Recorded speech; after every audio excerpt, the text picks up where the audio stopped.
നമസ്കാരം. തന്ത്രി കണ്ഠരര് രാജീവരുടെ അറസ്റ്റിന് പിന്നാലെ അയ്യപ്പ ഭക്തരുടെ പ്രതികരണങ്ങൾ പുറത്തുവരികയാണ്.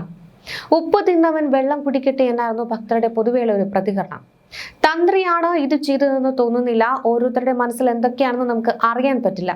നമ്മുടെ കാഴ്ചപ്പാടിൽ തോന്നുന്നതായിരിക്കില്ല യാഥാർത്ഥ്യം. അയ്യപ്പന്റെ മുതലെടുത്തത് ആരായാലും ഏത് രാഷ്ട്രീയക്കാരനായാലും അത് ശരിയായ ഒരു കാര്യമല്ല. അവർക്കതിന്റെ നടപടി വേണമെന്ന് തന്നെയാണ് അയ്യപ്പ ഭക്തരുടെ അഭിപ്രായം. ഭഗവാന്റെ മുതൽ കട്ടവര് തീർച്ചയായും ശിക്ഷിക്കപ്പെടണം. അവർ അറസ്റ്റിലാകണം. നിയമത്തിന്റെ വഴിയെ പോകണം. ഭഗവാന്റെ മുതലെടുത്തവര് അത് തീർച്ചയായും ശിക്ഷിക്കപ്പെടണം. യാഥാർത്ഥ്യം എന്താണെന്ന് നമുക്കിപ്പോൾ വിലയിരുത്തുവാൻ കഴിയില്ല. അത് കോടതിയുടെ നിരീക്ഷണത്തിലുള്ളതാണ്. ഉപ്പ് തിന്നവർ വെള്ളം കുടിക്കുമെന്ന് തന്നെയാണ് തങ്ങൾക്ക് പറയാനുള്ളത്. ആരാണോ തെറ്റ് ചെയ്തത്, അതിപ്പോ ഇത് രാഷ്ട്രീയ പാർട്ടിയോ ഏത് വ്യക്തിയോ എന്നുള്ളതല്ല. തെറ്റ് ചെയ്തവർ ശിക്ഷ അനുഭവിക്കണം. സത്യം ജയിക്കട്ടെ എന്നാണ് ഭക്തർ ഒരേ സ്വരത്തിൽ ആവശ്യപ്പെടുന്നത്. സംഭവത്തിൽ കൂടുതൽ റിപ്പോർട്ടുകൾ പുറത്തുവരുന്നുണ്ട്. ശബരിമല സ്വർണ്ണക്കൊള്ള കേസിൽ കഴിഞ്ഞ ദിവസം അറസ്റ്റിലായ തന്ത്രി കണ്ഠരര് രാജീവരെ ദേഹാസ്വാസ്ഥ്യത്തെ തുടർന്ന് ആശുപത്രിയിലേക്ക് മാറ്റിയ റിപ്പോർട്ടുകളാണ് ഇപ്പോൾ പുറത്തുവരുന്നത്. തിരുവനന്തപുരം സ്പെഷ്യൽ സബ് ജയിലിലാണ് തന്ത്രി പാർപ്പിച്ചിരിക്കുന്നത്. ജയിലിലെ ആംബുലൻസിൽ തിരുവനന്തപുരം ജനറൽ ആശുപത്രിയിലാണ് തന്ത്രി എത്തിച്ചത്. നീണ്ട മണിക്കൂറുകൾ ചോദ്യം ചെയ്തതിനു ശേഷമാണ് തന്ത്രി കഴിഞ്ഞ ദിവസം പ്രത്യേക അന്വേഷണ സംഘം അറസ്റ്റ് ചെയ്തത്. വ്യക്തമായ പരിശോധനയ്ക്കും നിയമോപദേശത്തിനും ശേഷമാണ് തന്ത്രിയുടെ അറസ്റ്റിലേക്ക് SIT കടന്നത്. ദേവസ്വം മാനുവലിൽ തന്ത്രിയുടെ ഭാഗം എടുത്തു പറഞ്ഞുകൊണ്ടാണ് റിമാൻഡ് റിപ്പോർട്ട് തയ്യാറാക്കിയിരിക്കുന്നത്. അസിസ്റ്റന്റ് കമ്മീഷണർ റാങ്കിൽ വരുന്ന ഒരാളാണ് തന്ത്രി എന്നാണ് മാനുവലിൽ പറയുന്നത്. മാത്രമല്ല, ദേവസ്വത്തിന്റെ സ്വത്തുക്കൾ സംരക്ഷിക്കാനുള്ള താന്ത്രികവുമായി ബന്ധപ്പെട്ട ഏറ്റവും ഉയർന്ന തസ്തികയിലുള്ള ഒരാളാണ് തന്ത്രി കണ്ഠരര് രാജീവർ. തന്ത്രിക്ക് ലഭിക്കുന്ന പ്രതിഫലത്തെ പടിത്തരം എന്നാണ് മാനുവലിൽ പറയുന്നത്. ആദ്യം പടിത്തരം എന്നത് ദക്ഷിണയാണോ പ്രതിഫലമാണോ എന്നതിൽ ആശയക്കുഴപ്പമുണ്ടായിരുന്നു. എന്നാൽ ഇതിൽ നിയമോപദേശം തേടിയ ശേഷമാണ് പടിത്തരം പ്രതിഫലം തന്നെയാണെന്നും തന്ത്രി ബോർഡിൽ നിന്നുള്ള ശമ്പളം കൈപ്പറ്റുന്നയാളാണെന്നും SIT കണ്ടെത്തിയത്. സ്വർണ്ണക്കൊള്ള കേസിലെ ഒന്നാം പ്രതി ഉണ്ണികൃഷ്ണൻ പോറ്റിയുമായി തന്ത്രി കണ്ഠരര് രാജീവർക്കുള്ളത് എത്ര തള്ളിപ്പറഞ്ഞാലും മായാത്ത ആത്മബന്ധമാണ്. ഈ ബന്ധം കൂടുതൽ ദൃഢമായതോടെയാണ് പോറ്റിക്ക് വേണ്ടി പലതും വഴിവിട്ട് ചെയ്യുവാൻ തന്ത്രിയും തയ്യാറായതെന്നാണ് പുറത്തുവരുന്ന വിവരം. തന്ത്രി കണ്ഠരര് രാജീവരും തമ്മിലുള്ള ബന്ധത്തിന് ഏകദേശം 20 കൊല്ലത്തിലേറെ പഴക്കമുണ്ടെന്നാണ് റിപ്പോർട്ടുകൾ പുറത്തുവരുന്നത്. 2004 മണ്ഡലകാലം മുതൽ ഉണ്ണികൃഷ്ണൻ പോറ്റി സന്നിധാനത്തുണ്ടെങ്കിലും പൂജാ സഹായിയായി മാറുന്നത് 2007 മാർച്ചിലെ ഉത്സവകാലത്താണ്. ചടങ്ങുകളിൽ രാജീവരുടെ തൊട്ടു പിന്നിൽ പ്രധാന സഹായിയായി പോറ്റി നിൽക്കുന്ന ചിത്രങ്ങൾ മാധ്യമങ്ങൾ നേരത്തെ പുറത്തുവിട്ടതാണ്. പോറ്റിയെ തന്ത്രിയുമായി ബന്ധിപ്പിക്കുന്ന ഈ തെളിവുകൾ പ്രത്യേക അന്വേഷണ സംഘത്തിന് നിർണായകമായതാണ് വിവരം. കേസിന്റെ തുടക്കത്തിൽ തന്നെ രാജീവരും പോറ്റിയും തമ്മിലുള്ള ബന്ധം SIT അന്വേഷിച്ചിരുന്നു. പോറ്റി സന്നിധാനത്തെത്തിയത് രാജീവരുമുള്ള ബന്ധത്തിന് പുറത്താണെന്നാണ് അന്വേഷണ സംഘത്തിന് വ്യക്തമായ കാര്യം. എന്നാൽ കൃത്യമായ തെളിവ് ശേഖരണത്തിന് ശേഷം മാത്രമാണ് അറസ്റ്റിലേക്ക് കടക്കാൻ അന്വേഷണ സംഘം തീരുമാനിച്ചത്. പോറ്റി വിവാദ നായകനായതോടെ രാജീവര് അപകടം മണത്തിരുന്നു. തുടർന്ന് പോറ്റിയുമായി ശബരിമലയിൽ കണ്ടുള്ള പരിചയം മാത്രമാണെന്നാണ് രാജീവര് മുൻപ് പറഞ്ഞു വെച്ചത്. നേരത്തെ നൽകിയ മൊഴികളിലും തന്ത്രി ഈ നിലപാടാണ് എടുത്തത്. എന്നാൽ സന്നിധാനത്തെ പ്രധാന ചടങ്ങുകളിൽ മുഖ്യസ്ഥാനത്ത് പോറ്റി നിൽക്കുന്ന ചിത്രങ്ങൾ പുറത്തു വന്നതോടെ പ്രതിസന്ധിയിലായി. ഇത് അന്വേഷണ സംഘത്തിന് വലിയ പിടിവള്ളിയായി. ബംഗളൂരുവിലെ ശ്രീരാംപുര അയ്യപ്പ ക്ഷേത്രത്തിലെ പൂജാരി സ്ഥാനത്തു നിന്നാണ് പോറ്റി 2007 ശബരിമല ഉത്സവ ചടങ്ങുകളിലേക്ക് എത്തിയത്.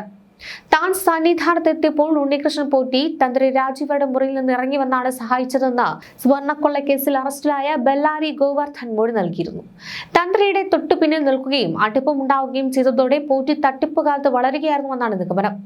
2018 ആയപ്പോഴേക്കും പൂജകളിൽ നിന്ന് പോറ്റി പിൻവാങ്ങി സ്പോൺസർ എന്ന റോളിലേക്ക് മാറി. താൻ പറഞ്ഞാൽ തന്ത്രി കേൾക്കും എന്ന നിലയിലേക്ക് പോറ്റി അപ്പോഴേക്കും മാറിയിരുന്നു. കഴിഞ്ഞ വർഷം രാജീവരുടെ മകന്റെ വിവാഹം തിരുവല്ലയിൽ നടന്നപ്പോൾ ഉണ്ണികൃഷ്ണൻ പോറ്റി മന്ത്രിമാരെയും രാഷ്ട്രീയ നേതാക്കന്മാരെയും സ്വീകരിക്കുവാനും മറ്റും മുൻനിരയിൽ തന്നെ ഉണ്ടായിരുന്നു. ഇരുവരും തമ്മിലുള്ള ആത്മബന്ധത്തിന്റെ തെളിവുകളാണിത്. കേസിൽ അറസ്റ്റിലായ തന്ത്രി കണ്ഠരര് രാജീവരെ 14 ദിവസത്തേക്കാണ് റിമാൻഡ് ചെയ്തത്. കൊല്ലം വിജിലൻസ് കോടതിയാണ് തന്ത്രിയെ റിമാൻഡ് ചെയ്തത്. തന്ത്രി സ്പെഷ്യൽ സബ് ജയിലിലേക്കാണ് പിന്നീട് മാറ്റിയത്. ആവശ്യമെങ്കിൽ ജയിലിൽ വൈദ്യസഹായം നൽകണമെന്ന് കോടതി നിർദ്ദേശിച്ചിരുന്നു. പക്ഷേ ഇതിനിടയിലാണ് ഇത്തരത്തിൽ ദേഹാസ്വാസ്ഥ്യം ഉണ്ടായതും ഇപ്പോൾ തിരുവനന്തപുരം ജനറൽ ഹോസ്പിറ്റലിലേക്ക് മാറ്റിയിരിക്കുന്നത്. കൊല്ലം വിജിലൻസ് കോടതി ജഡ്ജ് ഡോക്ടർ CS മോഹിത്താണ് തന്ത്രിയെ റിമാൻഡ് ചെയ്തിരിക്കുന്നത്. കഴിഞ്ഞ ദിവസം രാവിലെ കസ്റ്റഡിയിലെടുത്ത തന്ത്രിയെ മണിക്കൂറുകൾ നീണ്ട ചോദ്യം ചെയ്യലിന് ശേഷം ഉച്ചയോടെയാണ് അറസ്റ്റ് രേഖപ്പെടുത്തിയത്. തുടർന്ന് വൈകിട്ടോടെ തിരുവനന്തപുരം ജനറൽ ആശുപത്രിയിൽ വൈദ്യപരിശോധന നടത്തിയ ശേഷം കൊല്ലത്തേക്ക് കൊണ്ടുവന്ന ജഡ്ജിയുടെ ക്വാർട്ടേഴ്സിൽ ഹാജരാക്കുകയും ചെയ്തു. പക്ഷേ കേസിൽ തന്ത്രി ജാമ്യാപേക്ഷ സമർപ്പിച്ചിരിക്കുകയാണ്. ഈ അപേക്ഷ കൊല്ലം വിജിലൻസ് കോടതി ഈ മാസം 13 പരിഗണിക്കും. കേസിൽ മറ്റു പ്രതികൾക്കൊപ്പം തന്ത്രി ഗൂഢാലോചനയിൽ പങ്കാളിയായിട്ടുണ്ടെന്നാണ് പ്രത്യേക അന്വേഷണ സംഘത്തിന്റെ അറസ്റ്റ് റിപ്പോർട്ടിൽ പറയുന്നത്. സ്വർണം പതിച്ച കട്ടിളപ്പാടുകൾ കൊണ്ടുപോകുന്നത് തടയാതിരുന്നത് ഗുരുതരമായ വീഴ്ചയെന്നാണ് SIT ചൂണ്ടിക്കാട്ടുന്നത്. ക്ഷേത്രത്തിൽ നടന്ന ആചാര ലംഘനം ദേവസ്വം ബോർഡിന്റെ ശ്രദ്ധയിൽപ്പെടുത്തിയില്ലെന്നും സ്വർണ്ണപ്പാളികൾ കൈമാറുന്നത് തടയാതെ കുറ്റകരമായ മൗനാനുവാദം നൽകി വീഴ്ച വരുത്തിയെന്നും SIT കോടതിയിൽ സമർപ്പിച്ച റിപ്പോർട്ടിൽ പറയുന്നുണ്ട്. കേസിലെ 13ാം പ്രതിയാണ് കണ്ഠരര് രാജീവർ ഇപ്പോൾ. അതേസമയം മുഖ്യ പുരോഹിതനായ തന്ത്രി എന്ന നിലയിൽ ശബരിമല ക്ഷേത്രത്തിന്റെ ചൈതന്യവും പരിപാവനതയും ആത്മീയ മൂല്യം കാത്തു സൂക്ഷിക്കാൻ കണ്ഠരര് രാജീവറിന് ബാധ്യതയുണ്ടെന്ന് റിപ്പോർട്ടിൽ SIT ചൂണ്ടിക്കാട്ടുന്നുണ്ട്. ശ്രീകോവിലിന്റെ വാതിൽക്കട്ടിലയിൽ ഘടിപ്പിച്ചിരുന്ന ദശാവതാരങ്ങൾ ആലേഖനം ചെയ്ത സ്വർണം പതിച്ച 2 ചെമ്പ് പാളികളും കട്ടിലയുടെ മുകൾപ്പടിയിലുള്ള സ്വർണം പതിച്ച ചെമ്പ് പാളിയും കട്ടിളയ്ക്ക് മുകളിൽ പതിച്ചിരുന്ന സ്വർണം പതിച്ച ശിവ വ്യാളി രൂപങ്ങളടങ്ങിയ 2 പ്രഭാമണ്ഡല പാളികളും അറ്റകുറ്റപ്പണി നടത്തിയ സ്വർണം പൂശുന്നതിനായി ഇളക്കിയെടുത്ത് 1-ാം പ്രതിയെ ഉണ്ണികൃഷ്ണൻ പോറ്റിക്ക് കൈമാറുന്നതിന് തന്ത്രി ദേവന്റെ അനുജ്ഞ വാങ്ങിയില്ലെന്നും റിപ്പോർട്ടിൽ പറയുന്നുണ്ട്. താന്ത്രിക നടപടികൾ പാലിക്കാതെയാണ് ദേവസ്വം ബോർഡ് ഉത്തരവ് പുറപ്പെടുവിച്ചതെന്ന് 13ാം പ്രതിയായ തന്ത്രിക്ക് അറിയാമായിരുന്നുവെന്നാണ് SIT വ്യക്തമാക്കുന്നത്. എന്നിട്ടും ഇത് തടയാൻ തന്ത്രി തയ്യാറായില്ലെന്നും കുറ്റകരമായ മൗനാനുവാദം നൽകിയെന്നും റിപ്പോർട്ടിലുണ്ട്. 2019 മെയ് 18-ന് ശ്രീകോവിലിന്റെ വാതിൽ കട്ടിളപ്പാളികളും പ്രഭാമണ്ഡല പാളികളും അഴിച്ചെടുത്ത് ഉച്ചപൂജയ്ക്കും അത്താഴപൂജയ്ക്കും തന്ത്രി കണ്ഠരര് രാജീവർ സന്നിധാനത്തുണ്ടായിരുന്നു. ഈ പാളികൾ മാറ്റി സ്ഥാപിച്ചിരുന്ന സ്ഥലത്ത് കൽത്തൂണുകൾ മാത്രം കാണുന്ന സാഹചര്യത്തിലും മെയ് 19-ന് ശ്രീകോവിലിൽ പ്രവേശിച്ച് പതിവ് പൂജകൾ നടത്തിയ തന്ത്രിക്ക് ഇവ ഇളക്കിയെടുത്ത വിവരം നിശ്ചയമായും അറിയാമായിരുന്നുവെന്നും SIT റിപ്പോർട്ടിൽ പറയുന്നു. മറ്റ് പ്രതികളോടൊപ്പം ഗൂഢാലോചന നടത്തി ദേവസ്വം ബോർഡിന് നഷ്ടമുണ്ടാക്കിയെന്നും തന്ത്രിയുടെ അനുമതിയോടെയല്ല കട്ടിളപ്പാളികൾ കൊണ്ടുപോയെങ്കിൽ പോലും അദ്ദേഹം അധികൃതരെ വിവരം അറിയിച്ചില്ലെന്നും ഈ റിപ്പോർട്ടിൽ പറയുന്നുണ്ട്. ദേവസ്വം ബോർഡിൽ നിന്ന് ശമ്പളം വാങ്ങുന്ന ഉദ്യോഗസ്ഥർ കൂടിയായ തന്ത്രി ഈ വിഷയത്തിൽ മൗനാനുവാദം നൽകുകയാണെന്നും SIT അറസ്റ്റ് നോട്ടീസിൽ പറയുന്നുണ്ട്. പക്ഷേ ഇതിനിടെ ശബരിമല സ്വർണ്ണക്കൊള്ളയിൽ മന്ത്രിമാർക്കും മുൻ മന്ത്രിമാർക്കും പങ്കുണ്ടെന്ന് ആരോപിച്ച് മുതിർന്ന കോൺഗ്രസ് നേതാവ് രമേശ് ചെന്നിത്തല രംഗത്ത് വന്നു. തന്ത്രി കണ്ഠരര് രാജീവരെ അറസ്റ്റ് ചെയ്തു എന്നുള്ളത് വസ്തുതയാണ്. നിയമത്തിന്റെ വഴിക്ക് പോകും. കുറ്റവാളികളായ എല്ലാവരെയും നിയമത്തിന് മുന്നിൽ കൊണ്ടുവരണം. അയ്യപ്പന്റെ സ്വർണം കട്ടവർ ആരും രക്ഷപ്പെട്ടിട്ടില്ല. സ്വർണ്ണക്കൊള്ളയിൽ ഉൾപ്പെട്ട എല്ലാവരെയും നിയമത്തിന് മുന്നിൽ കൊണ്ടുവരണമെന്നാണ് നിലപാട്.